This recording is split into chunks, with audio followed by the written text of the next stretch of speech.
Welcome back to this video. My name is Rafi Yakub right here, and in today's video I'm going to show you the right way to delete any apps on your Android phone, both the apps and the system files, so you have enough space on your Android phone. So let's see.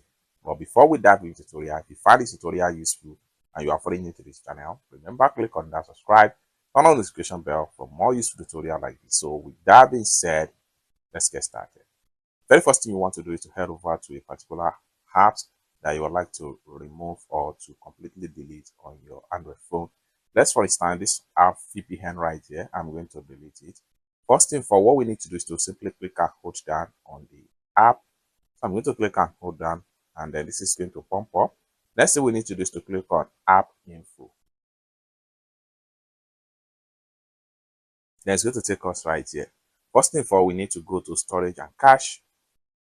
Then right here, if there is any cache, we need to make sure we click on here to clear all the cache.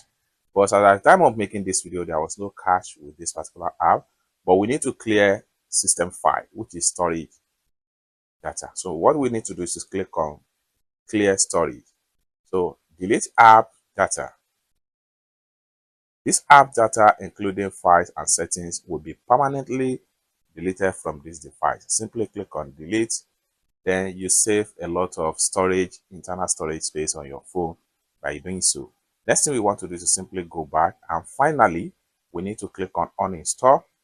And do you want to uninstall this app? We simply hit on OK, and uninstalling, boom, it's as simple as that. Basically, this is the right way to delete any apps on your Android phone, including the system file of a particular app, in order to free up more space on your Android phone. I hope you really got value for this video. If you find this video useful, give this video a big like, and also remember to subscribe to the channel, turn on the notification bell for more useful tutorial like this.